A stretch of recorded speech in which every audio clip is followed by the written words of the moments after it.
时在弹古琴的时候，不知道你会不会碰到，总感觉自己弹出来的琴声是断的、不连贯的，总感觉弹不出那种音韵不绝的美感。但我们知道，古琴很多的美就在这个优雅婉转的音韵之间。那这其中有一个非常核心的要素，就是手不离弦。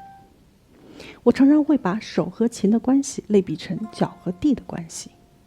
手离开了琴，就像是我们的脚离开了地面一样。那我们在走路的时候，脚是不会离开地面腾空的行走的。那弹琴的时候呢，也是如此。手离开了琴，音也断了，力也断了，气也断了。今天我拿梁宵引这首乐曲当中的其中的几个音，我来举个例子，让我们来听一下，在相同的节奏下，两种不一样的诠释。第一种，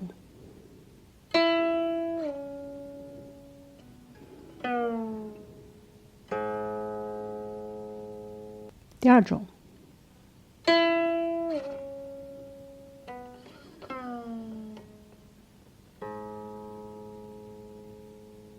在刚才的这短短的几个音之间，不知道大家对于这个断有没有一个新的体会？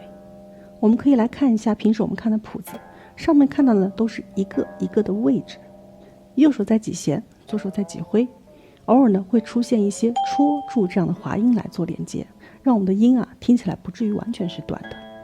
但在谱子当中，大部分的还是一个一个的音，而没有标注出来让我们如何去连接。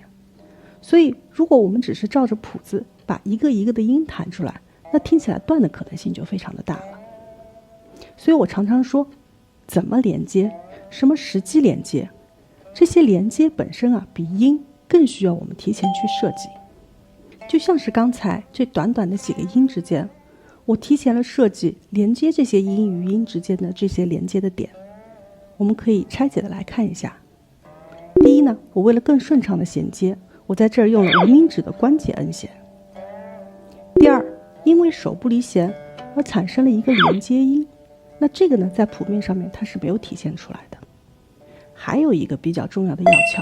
我在这儿留个悬念，如果大家感兴趣的话，可以在评论区里面给我留言，下次我可以单独录一个视频来给大家做解读。好，回到刚才那个话题，那为了让音与音之间听起来有比较流畅的律动感，我们需要一些提前设计好的方法来辅助它完成。比如我们有碰到的有爬弦、